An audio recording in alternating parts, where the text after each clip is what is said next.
할렐루야. 귀한 찬양으로 우리 하나님 영광 받으신 줄 믿습니다. 무더운 여름철 계속되는 더위 속에서도 우리 하나님께서 건강을 주시고 또 날마다 생명 넘치는 삶으로 주어진 임무를 수행하게 하시고 가정을 지키게 해 주셨습니다. 오늘 하나님의 현존 앞에 예배할 때 영과 진리로 예배함으로 예배를 통한 은혜와 복이 충만하시기 바랍니다. 광복절 제68주년을 지내면서 오늘의 시대 속에 사는 기독교인의 시대 정신을 생각해 봅니다. 광복절은 일본 제국주의의 무력적 지배에서 벗어나 다시 나라를 세운 날을 기념하기에 오늘 우리 세계 속에서 일본의 태도를 잠시 생각해 볼 필요가 있습니다. 최근에 일본의 정치 지도자들의 행태에서 나타나는 현상은 한때 동남아를 힘으로 지배했던 군국주의의 통치 시절에 대한 망상에 대한 잘못된 꿈을 버리지 못하고 지금 다시 그러한 과거의 군국주의적인 통치의 시대로 돌아가고 싶은 어리석은 망상에 젖어 있는 것 같습니다. 일본의 정치 지도자들은 2차 대전에서 패전국이 되어 무장 해제를 당한 일본을 다시 최현대식 무기 체계로 보강하여 방어적 군사력이 아닌 공격적 군사력으로 탈바꿈하고자 시도하고 있습니다. 그래서 한 정치인은 독일의 나치 시절 히틀러가 그의 강력한 통치 권력으로 헌법을 개정한 것 같이 일본도 나치식 개헌을 해야 한다고 주장했다가 일본 내의 거센 반발과 세계적인 비난을 받아 철회했습니다. 또한 일본의 정치인들은 2차 대전에서 일본이 저질렀던 모든 악행에 대한 책임을 회피하고 그들의 전쟁 행위의 정당성을 주장하며 역사적인 범죄를 은폐하려고 하고 있습니다. 그러나 세계가 이것을 묵인하지 않고 미국에서까지도 전쟁에 강제로 끌려가 일본 군대의 성노예가 되었던 위안부들의 고통을 다시 언급하며 그 책임을 물으며 위안부 상을 만들어 공원에 세움으로써 이들의 죄상을 고발하고 있습니다. 또한 정직과 신용을 내세우던 일본 정부는 후쿠시마 원자력 발전소 붕괴 이후 방사능으로 오염된 물을 바다에 몰래 방출한 사실이 숨겨져 왔지만 이 사실이 드러나므로 이제는 이 사실을 인정하고 정부가 나서 조치를 취하겠다고 하고 있습니다. 이러한 일로 인해서 그동안 쌓아왔던 일본의 이미지가 실추되고 있습니다. 그래서 어떤 아시아의 이름 있는 지도자는 내가 일본의 청년이면 이민을 가겠다라고 말하여 일본 사회의 미래의 어둠을 지적해 주었습니다. 오늘의 상황에서 일본에 대한 이러한 부정적 시각과 비난은 일본 정치 지도자들의 정신이 세계화로 가는 오늘 이 시대의 시대 정신에 어긋나기 때문에 그런 결과를 만든 것이라고 하겠습니다. 시대에 따른 시대 정신에 맞지 않을 때에 우리는 바른 미래의 시대를 열어가는 역사의 중심에 설 수가 없습니다. 오늘 우리 시대는 세계화로 향하여 나가고 있습니다. 모든 정보와 기술과 자본이 특정한 한 사람이나 한 나라에 제한적으로 몰려 있거나 통제되는 것이 아니고 세계적으로 정보, 기술, 자본이 열려 있고 공유되는 시대에 살고 있습니다. 그래서 오늘의 시대는 세계화가 하나의 울타리 안에, 세계가 하나의 울타리 안에 있는 공동체임을 인식하고 화해를 통한 평화적 공존과 상생을 추구하고자 하는 것입니다. 이러한 상황 속에서, 이 시대 속에서 우리나라 백성들과 정치인은 무엇을 생각하며 무엇을 지향하고 있는가? 특별히 우리 기독교인들은 어떤 시대 정신을 가지고 있는가? 반문해 보아야 할 것입니다. 인간 사회는 수많은 문제를 안고 있습니다. 사람이 사는 곳에 문제가 따릅니다. 그런데 그 모든 문제의 뿌리는 인간 정신에서 나오는 것입니다. 하나님은 인간을 지으시고 피조 세계를 관리하고 다스리라고 했기 때문에 피조 세계를 관리하고 다스림으로 인간의 생존을 지켜나가는 것입니다. 피조 세계는 인격성이 없습니다. 그러므로 이 피조 세계를 관리하는 사람들의 정신적 태도에 따라서 피조 세계의 가치와 목적이 살아나든지 죽든지 그런 방향이 결정될 수 있는 것입니다.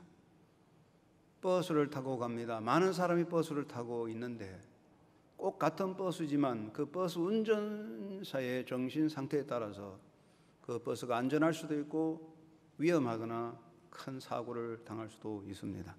그러므로 독일의 유명한 순교자요 기독교 지도자였던 보네프 목사님은 그 당시 시대를 말해서 히틀러는 미치광이 운전수이기 때문에 그 운전수를 빨리 바꿔야 된다는 그런 논리를 강조했습니다. 정신이 잘못되면 모든 것은 망가지게 되는 것입니다. 사람이 살아가는 데는 세 가지 삶의 자리가 있습니다. 하나님은 사람을 지으시기 전에 생태계를 만들어 주시고 생태계의 모든 관리를 사람에게 맡겼었으므로 인간의 생존은 생태계라는 환경 안에 있습니다. 우리는 생태계를 잘 관리하고 생태계의 모든 것을 개발하며 잘 이용해야 하는 것이며 그리고 생태계를 보존하는 그런 중요한 삶의 자리에 서 있습니다. 또 한 가지는 인간의 문명이라는 자리입니다. 인간이 생존을 위해서 노력함으로 문명이 형성되고 이제 인간은 문명이라는 틀 속에 살고 있습니다. 언어를 사용함으로 문화가 생기고 도구를 사용함으로 기계기술 과학이 형성되고 질병을 관리함으로 의학과 이술이 생기고 삶의 환경을 관리함으로 건축공학 등 수많은 문명이 형성되는데 이제 우리는 문명이라는 틀 속에 인간 문화 생존을 지켜가게 됩니다. 그리고 더 한 가지 중요한 것은 인간의 정신세계입니다. 인간의 몸은 그릇에 불과하고 그릇 속에 인간의 정신이 담겨 있습니다. 그러므로 세계 속에서 생태계를 관리하고 이용하고 보존하며 문명을 발전시키고 상생을 통하여 더불어 사는 공동체를 이루어가는 모든 행위의 주체는 정신인 것입니다. 정신이 깨어 있어야 삶이 바로 되고 정신이 건강해야 사회가 건강한 것입니다. 하나님의 역사 속에서 인간 역사에 하나님이 직접 개입하셔서 인간의 행위를 징치하신 두 가지 대표적 사건이 있는데 하나는 노아의 홍수 사건입니다. 하나님께서 홍수를 통해 이 땅의 사람들을 다 썰어버리셨습니다. 그 이유를 창세기 6장에 보면은 첫째는 사람들이 육체가 됐다. 정신세계가 망가져 물화가 됐다 그랬으며 두 번째는 사람들의 생각과 계획이 항상 악한 것을 보시고 사람들을 땅에서 썰어버리셨다고 했습니다. 정신이 몰락했기 때문이라고 그랬습니다. 또 한 가지는 바벨탑 사건입니다. 노아 홍수 이후에 인간이 발전하고 번창함으로 신할 평자에 모여서 바벨탑을 쌓았습니다. 여기에 바벨탑에 쌓은 두 가지 목적, 첫째는 우리가 우리의 이름을 세상에 알리자.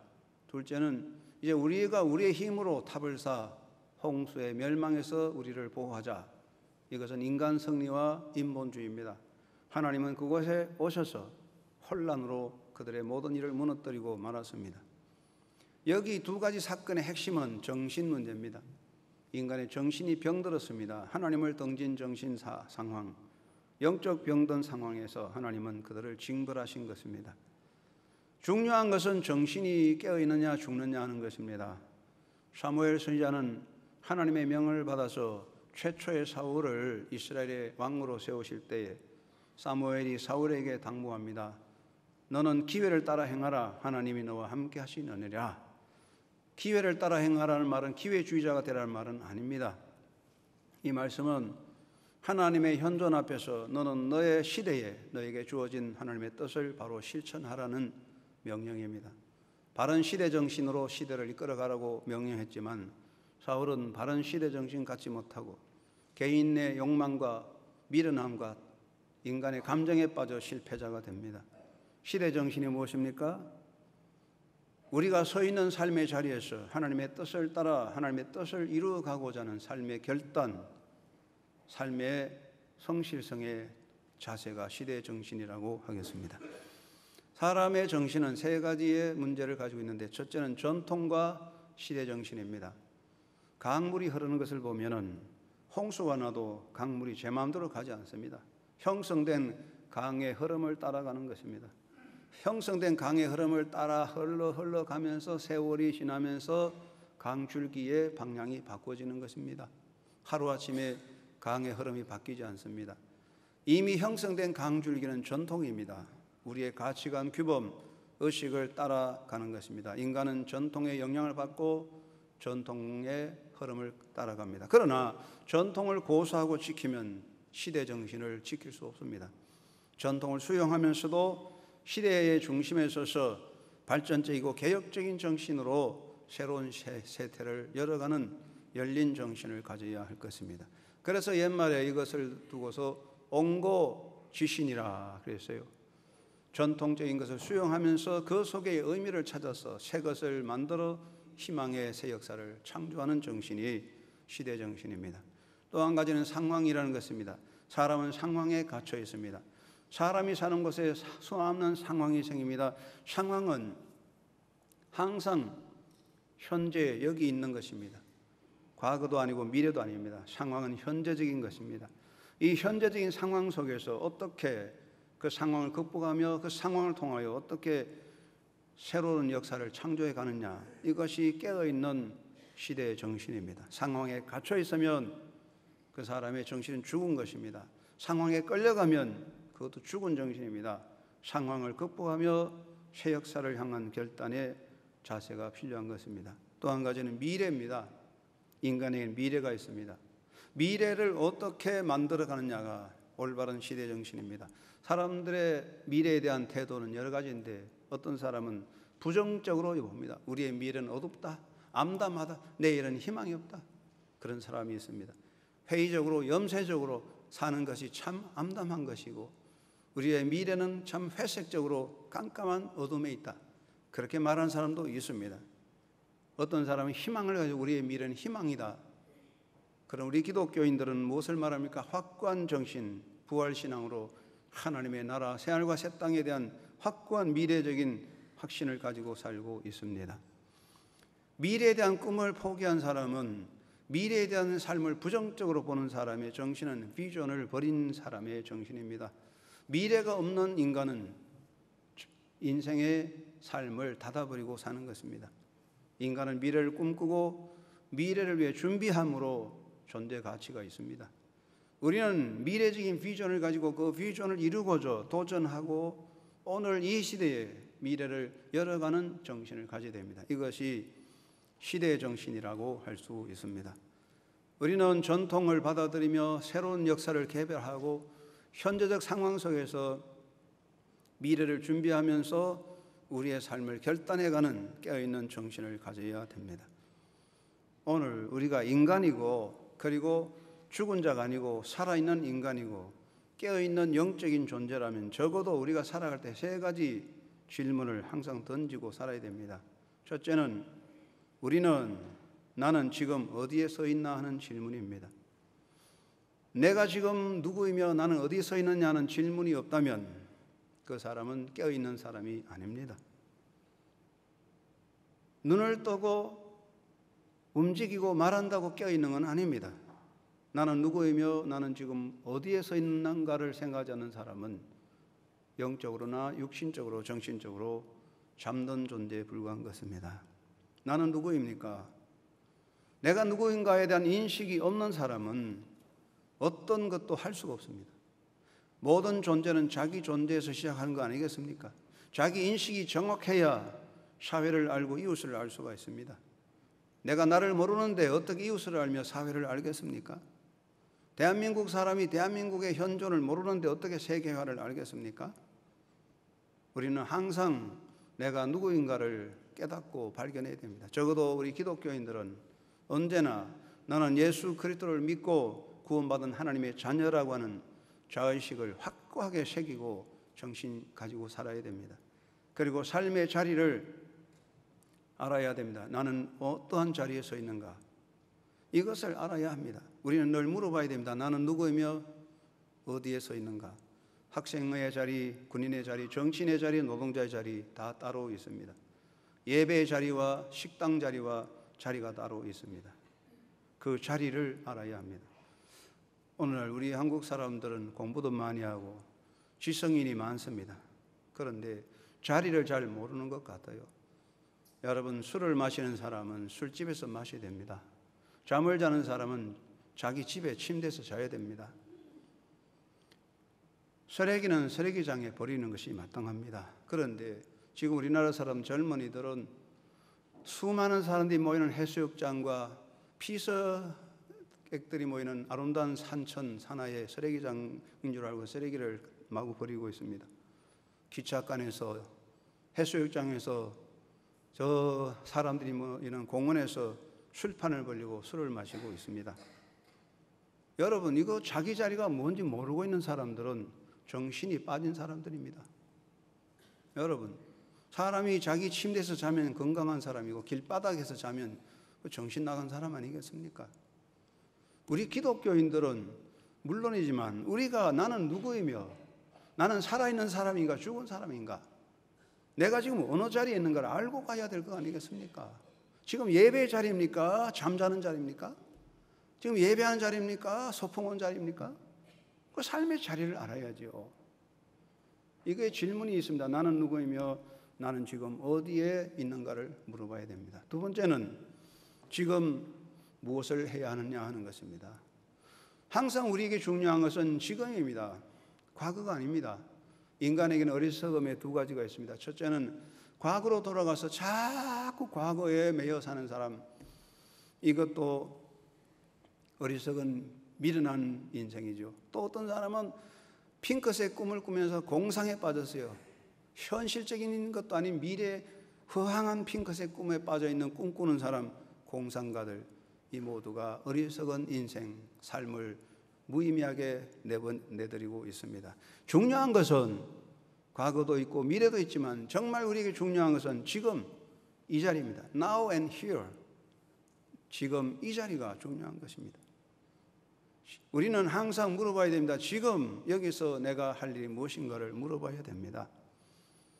우리는 60년대 민주화운동을 많이 했습니다. 70년, 80년대 도시산업선교, 농민선교를 많이 했습니다. 그런데 여러분, 지금은 21세기 2010년대로 향해 가고 세계화의 시대가 열려가고 있는데 60년대 민주화 투쟁의 방식으로 70년, 80년대의 도시산업선교, 농민선교의 방식 그대로 고집하고 나가면 이거 미련하고 어리석은 비웃음거리가 되는 것입니다.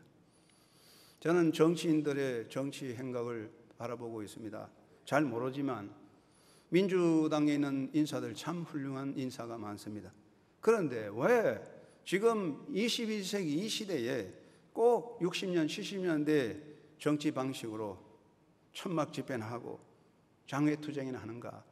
지금 얼마나 시급한 상황 속에서 지금 여기서 무엇을 해야 할까를 생각하지 않고 엉뚱한 판을 벌리고 있는 게 아닌가 생각해 봅니다. 여러분, 지금 여기서 지금 이 자리에서 여러분 바로 행동하지 않으면 시대의 낙오자가 되는 겁니다. 지금 이 자리에서 올바른 예배가 안 되면 예배의 낙오자가 되는 것입니다. 중요한 것은 바로 지금 여기서 내가 할 일이 뭔가를 생각해 봐야 됩니다. 셋째는 내일을 어떻게 만들어 가는가 하는 것입니다. 오늘로 끝나지 않습니다. 내일을 어떻게 만들 것인가를 늘 생각해야 됩니다. 내가 한 인간으로 태어났으면 나는 나의 내일을 어떻게 만들고 우리 교회와 우리 민족 역사의 내일을 어떻게 꾸며야 될 건가를 생각하는 비전을 가져야 됩니다. 죽은 자는 미래가 없습니다. 살아있다면 내일이 있습니다. 우리는 비전을 품고 있어야 됩니다. 계란을 품은 닭은 생명을 만들듯이 우리는 비전을 품어야 비전이 열려집니다. 여러분은 어떤 비전을 가지고 어떤 기대와 소망을 담고 있습니까? 비전을 가졌다면 그 비전을 위해서 무엇을 하고 있는가를 생각해 보아야 됩니다. 꿈을 꾸고 나는 꿈을 가졌다 말하면서도 그 꿈을 위해서 아무것도 하지 않는 사람은 그게 꿈이 아닙니다. 공상에 불과합니다. 비전을 품고 아무 행동하지 않는 사람은 비전을 포기한 사람입니다. 예수님은 인간 구원의 위대한 사역을 위해서 자기 목숨을 내던졌습니다. 생명을 희생했습니다. 십자가에 달려 돌아가셨습니다. 비전을 품고 행동하지 않는 사람은 비전 없는 인생입니다. 여러분, 우리는 이 시대에 깨어있는 기독교 영성을 가진 사람이라면 첫째, 나는 누구며 나는 어디에 서 있느냐를 생각해야 됩니다. 둘째, 나는 지금 여기서 내가 할 일이 뭔가를 생각해야 됩니다. 그리고 내일을 어떻게 만들어 갈 것인가 하는 생각을 하고 바른 정신으로 하나님의 뜻을 따라가도록 노력해야 될 줄로 믿습니다. 사도 바울은 강권했습니다. 이 세대를 본받지 말고 오직 마음을 새롭게 함으로 변화를 받아 하나님의 선하시고 기뻐하시고 온전한 뜻이 무엇인지 분별하라고 했습니다. 바울은 여기서 우리에게 가지는 세 가지 정신을 가르칩니다. 첫째는 이 세대를 본받지 말라, 시대를 따라가거나 시대에 편성하지 말라고 가르쳤습니다. 두 번째는 마음을 새롭게 해라 그랬습니다. 성령은 우리의 정신을 일깨워줍니다. 성령 안에서 새로운 정신, 영적 각성을 가지라고 했습니다. 셋째, 하나님의 뜻을 분별하라고 했습니다. 우리 시대 속에서, 이 시대 속에서 이 시간에 하나님의 뜻이 뭔지를 깨달아 그 뜻을 이루도록 살아가는 것이 기독교인의 시대 정신인 것입니다. 이것이 깨어있는 영성인 것이라고 믿습니다. 그래서 우리는 다시 한번 마음속에 새로운 각성을 해야 할 줄로 믿습니다. 저는 몇 가지 부탁드립니다. 첫째는 시대를 바로 알고 시대의 중심에 바로 서야 된다고 생각합니다. 한번 따라 해봅시다. 시대를 바로 알고 시대의 중심에 바로 서자. 그렇습니다. 지금 우리 시대가 어떤지 알고 그 시대 중심에 서 있어야 되겠습니다. 적어도 우리 기독교인들은요, 영적인 통찰력을 가지고 있습니다. 그래서 그 통찰력을 가지고 역사를 보고 역사 속에 깊이 서는 것입니다. 성령은 우리의 눈을 열어주십니다. 성령의 영적 통찰력은 역사를 보는 눈을 말하는 것입니다. 구약에 나오는 모든 예언자들은 성령의 인도를 따라서 역사를 보는 올바른 정관, 통찰력을 가졌어요. 성령의 역사, 성령의 통찰력은 사람의 마음을 읽는 무당무속이 아닙니다. 역사를 보는 눈을 말하는 것입니다. 탐욕과 편견과 아집과 독선에 빠지면 역사를 똑바로 볼 수가 없습니다. 사도 바울은 이 시대를 알거니와 자다가 깰 때가 벌써 됐다고 말하며 잠자는 자여 깨어서 죽은 자들 가운데서 일어나라고 선포하고 있습니다. 우리는 이 시대를 똑바로 알고 깨어 있어야 할 것입니다. 지금 우리는 세계화의 역사의 한 중간에 서 있습니다. 세계화는 아름다운 말 같지만 굉장히 복잡한 역사를 말합니다. 세계화는 각자의 개성을 강조하면서도 정보와 기술 공유하고 화해와 평화를 향해 달려가면서도 심각한 경쟁이 치열한 현장입니다. 우리는 이러한 심각한 경쟁 속에서 나 하나만 사는 것이 아니라 평화를 통해 상생을 추구하는 것이 세계화의 정신이라고 말할 수가 있습니다. 우리 대한민국도 세계화의 흐름에 서 있습니다. 우리는 세계화의 중심 자리에 서야 할 것입니다. 사람들은요, 삶을 세 가지 자세로 가지는 것 같아요. 어떤 사람은 변두리 인생이 있어요. 항상 무슨 일이든지 주변에서 빙글빙글 주변에 돌며 중간에 들어오지 않아요. 인생의 방관자입니다. 될 대로 되라. 항상 구경꾼 변두리 인생 빈둥빈둥 도는 사람들이 있어요. 어떤 사람 뒤따라가는 사람 있으면 뒤따라가며 불평합니다. 선동합니다. 이스라엘 민족이 출애굽을 하여 광야를 갈 때 뒤따라가는 그 사람들을 잡족들이라고 했어요. 원망 불평하는 사람들이었어요. 군인들 행렬할 때 보면 앞서가는 군인들은 열심히 가지만 뒤따르는 군인들은 다리 아프다 힘들다 쉬어가지 아이고 목말라다고 불평이 많아요. 뒤따라가는 자라가 있습니다. 어떤 자는 이탈자입니다. 힘든다고 이탈해버립니다. I don't care. 뭐 알 수가 있나? 나는 모르겠다. 나는 상관없다. 자기 안 일만 찾아가는 사람. 여러분, 인생에서 변두리 인생 뒤따르는 자, 이탈자가 되면 안 됩니다. 우리는 기독교인들입니다. 시대를 알고 시대의 중심에 서 있어야 됩니다. 결코 시대의 방관자가 되거나 시대의 불평꾼이 되거나 시대의 이탈자가 돼서는 안 될 것입니다. 힘든다고 이탈해버리면 우리가 어디 가겠습니까? 어떤 사람들은 교회가 마음에 안 든다고 교회를 이탈해버립니다. 다른 교회 가면 좋은데 교회조차 안 나가고 교회 안 나가는 사람들이 많아요. 참으로 안타까운 일입니다. 이것은 무책임한 이탈자입니다. 이탈자에게는 기회가 주어지지 않습니다. 선에서 열에서 이탈하면 탈선자입니다. 하나님의 역사에서 제외되는 것입니다. 여러분은 우리 인생의 변두리 인생이나 뒤따르는 자나 이탈자가 되어서는 안 됩니다. 우리 시대를 알고 문제가 있고 힘들지만 여러분, 이 시대의 중심에 들어가서 책임을 가지고 나가는 책임적 인격적인 존재가 되어야 할 줄로 믿습니다. 여러분의 가정의 중심에 서고 우리 교회의 중심에 서고 역사와 민족의 중심이 되고 우리 사회 공동체의 중심에 서서 무슨 일이든지 변두리 구경꾼이 되지 말고 그 중심에 서서 그 사회를 이끌어가며 그 공동체를 이끌어가는 그런 중심적인 책임적 지도자로서의 자리를 지켜야 합니다. 하나님께서 주신 자리가 바로 우리의 삶의 자리입니다.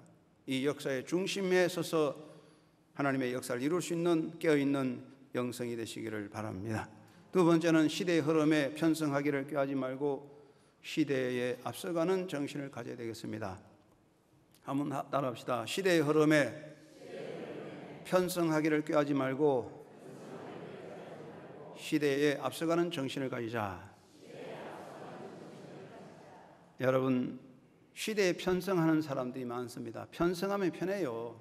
자동차 끼어 타면 그냥 편하지요. 그러나 인생은 그렇게 살 수가 없습니다. 시대에 편승하는 게 뭡니까? 기회주의자입니다. 안일주의자, 무사태평주의자입니다. 한탕주의자입니다.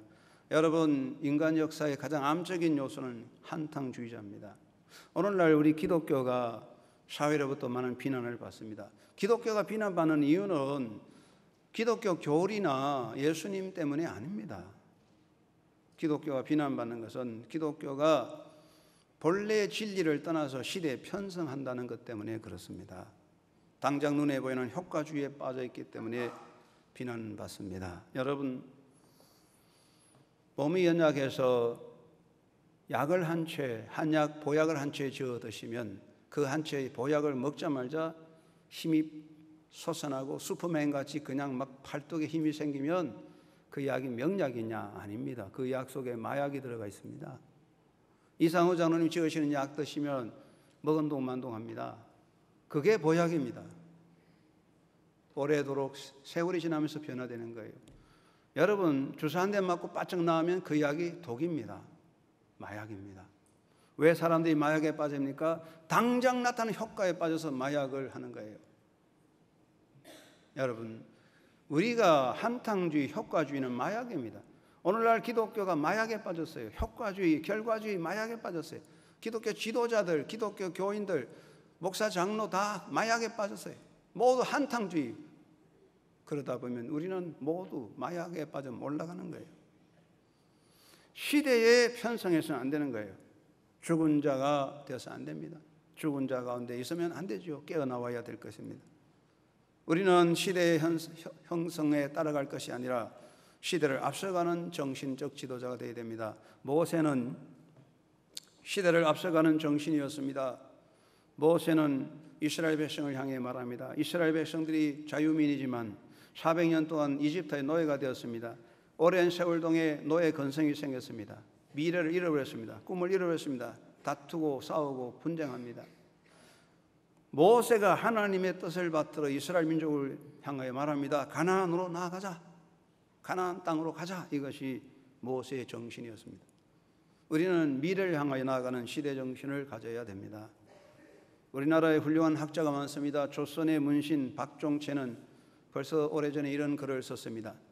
인순고식하고 구차 미봉하면 천하만사가 종차 휴게라고 했습니다. 인순고식이란 말은 예전에 해온 대로 여전히 그대로 하고 제 몸 편한 것 그저 등 따시고 배부르면 좋다. 그게 인순고식이고 구차미봉은 문제가 터지면 변명이나 하고 핑계나 대고 이리저리 넘어갈 궁리나 하고 임시변통으로 사는 것. 이게 구차미봉입니다. 그래서 박종채는 우리가 이렇게 살면 천하만사가 종차 휴게라. 천하만사 이렇게 가면 다 한꺼번에 망하고 몰락한다는 것이지요. 이게 참 오래전의 선비의 말이지만 우리가 깨달아야 할 것입니다. 우리는 자꾸만 안일주의에 빠졌습니다. 한탕주의에 빠졌습니다. 기회주의에 빠졌습니다. 이리저리 궁리만 됩니다. 새로운 생각이 없어요. 도전이 없어요. 우리 모두가 함께 몰락할 수가 있습니다. 너구리와 원숭이가 숲에서 먹이를 찾다가 탐스럽게 열린 열매가 잘 열린 머루나무를 발견했습니다. 서로 먹겠다고 원숭이 너구리가 싸움이 생기는데 타협을 했습니다. 그러면 절반씩 나누자. 그랬는데 원숭이는 꾀가 많아서 머루나무의 윗부분을 잘라가고 너구리는 좀 아둔해서 남은 아랫부분을 맡았는데 열매는 윗부분에 다 열려있고 아랫부분에 열매가 없어요. 원숭이는 아래 윗부분을 가져가서 열매로 배부르게 잘 먹었습니다. 너구리는 아랫부분을 가져가니까 열매는 없는데 그것을 가져가서 집에 가서 심어 놓았더니 계속 그 이듬해 열매가 나서 원숭이는 한 해만 배부르지만 너구리는 계속적으로 열매를 먹었다는 것입니다. 무엇을 말합니까? 한탕주의, 효과주의 좋아 보이지만 몰락을 가는 것입니다. 우리는 씨를 심는 자입니다. 뿌려야 됩니다. 우리 기독교 정신은 시대의 흐름을 따라가는 것이 아니라 시대에 앞서가는 선구자적 정신이 필요합니다. 여러분 모두 깨어있는 영적 정신을 가지고 이 시대에 앞서가는 새로운 희망을 심는 지도자가 되고 그런 하나님의 백성들이 되기를 주의 이름으로 축원합니다. 세 번째는 정신적 뿌리를 성경에 내리고 삶 속에 새 열매를 맺어야 합니다. 한번 따라하겠습니다. 정신적 뿌리를 성경에 내리고 삶 속에서 새 열매를 맺자. 여러분 생명 있는 나무를 한번 보십시오. 지난해 열매가 원래 열리는 거 없어요.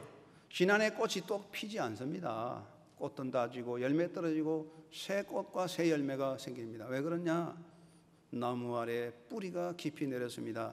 나무의 뿌리는 새로 매일매일 바뀌지 않습니다. 수십 년, 수백 년 뿌리가 그대로 버티고 있습니다. 그 외에 나무는 매해 새이 피고 새 꽃이 피고 새 열매가 맺습니다. 우리가 하나님의 말씀에 뿌리를 깊이 내릴 때에 우리는 새 열매를 맺을 수가 있습니다. 사람들은 개혁을 강조합니다. 개혁한다 그러면서 하나님의 말씀을 던지고 개혁한다면서 하나님 말씀 부정합니다. 그러므로 뿌리가 썩어지고 나무 전체에 몰락하는 것이 우리 시대입니다. 조심해야 됩니다. 시대 정신은 철학과 사상에서 나오는 게 아닙니다. 하나님의 영원한 말씀을 통하여 바른 시대 정신이 솟아나는 것입니다. 하나님의 말씀을 던지고 하나님 말씀을 떠날 때 인간의 영은 병들고 정신이 병드는 것입니다. 여러분 우리가 역사를 보면은 이 인간 역사에서 인간 역사를 피로 물들이고 수많은 사람들을 불행과 절망으로 빠뜨리게 한 수많은 인간의 정치, 인간의 사상이 어디서 나온 거냐? 대부분 무신론에서 나온 것이고 하나님의 말씀을 던지고 인본주의로 간 병든 정신에서 나온 결과였습니다. 겉으로 하나님을 믿는다고 말한다고 해서 하나님 말씀 위에 서 있는 것은 아닙니다.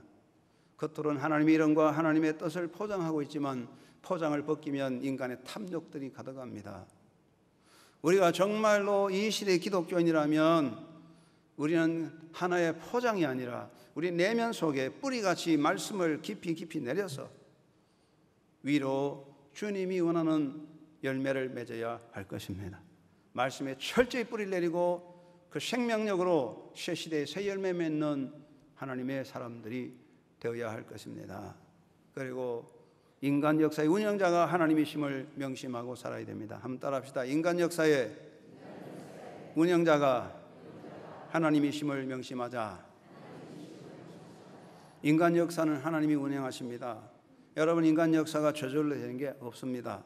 역사가 우연히 되지도 않습니다.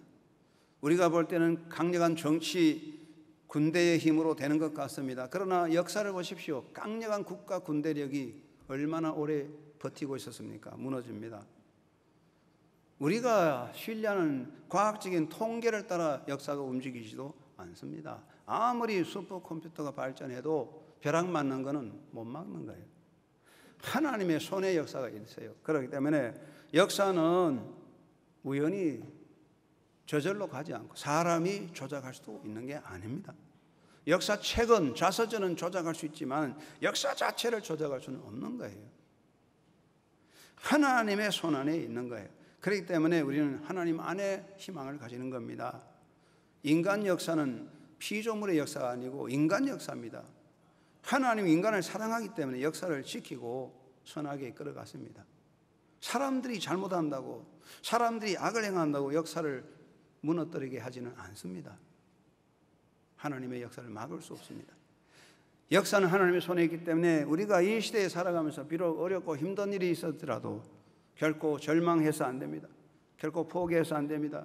뒤돌아보아서 안 됩니다. 두려워해서 안 됩니다. 가다가 멈춰서 안 됩니다. 왜냐하면 하나님께서 역사를 운행하고 계시기 때문에 그렇습니다. 시대 정신이 무엇입니까? 어떤 상황이든지 어떤 절망적인 환경이 있어라도 우리의 깊은 인생의 수렁에 빠져도 결코 절망하지 않고 포기하지 않고 뒤돌아보지 않고 두려워하지 않고 멈추지 않고 도전하며 달려가는 것이 깨어있는 영성의 정신, 시대 정신입니다. 이것이 하나님의 사람들입니다. 우리 주님께서 우리를 통하여 오늘 또 역사하십니다. 대한민국은 대한민국의 사람의 손으로, 우리 애국과 같이 대한민국 사람의 손으로 이루도록 하나님 명령하셨습니다. 한영교회는 한영교회 성도들의 손으로 교회를 이루도록 명령하셨습니다. 여러분의 가정은 여러분을 통하여 이루도록 명령하신 것입니다. 바로 그 자리가 우리의 자리고, 바로 이 자리에서 우리가 할 수 있는 일이 무엇인지를 생각하고 결단하는 것이 기독교인의 깨어있는 영성인 것입니다. 오늘 이 시대 속에 살아가면서 하나님의 부름받은 한영교회 성도 여러분, 이래든 저래든 인생은 갑니다. 잠을 자도 아침이 오고 깨어있는 사람도 아침이 있습니다. 여러분, 잠자다가 아침을 맞을 것입니까? 깨어있는 영성으로 새 날을 열어가고 새 시대를 향하여 하나님의 뜻에 서임받는 하나님의 나라의 일꾼들로 우리 시대에 굳게 서 있는 하나님의 자녀가 되시기를 주의 이름으로 축원합니다. 하나님 아버지, 감사합니다. 이 시대 속에 우리가 살고 있는데 우리는 이 시대 속에 잠드는 자가 아니라 깨어나서 시대의 정신을 가지고 바른 길 가기 원합니다. 성령께서 인도하여 주옵소서. 우리를 붙잡아 주셔서 가나안으로 가라고 하는 명령을 따라 희망을 가지고 새로운 도전으로 하나님의 뜻을 이룰 수 있는 이 시대에 깨어있는 하나님의 자녀들로 성령의 이끄심을 따라가는 하나님의 뜻으로 살아갈 수 있도록 오늘 또 인도하여 주시고 저희들을 통하여 하나님 영광 받으시며 아버지 뜻이 땅에 이루어지게 하여 주시옵소서. 예수님의 이름으로 기도드리옵나이다. 아멘.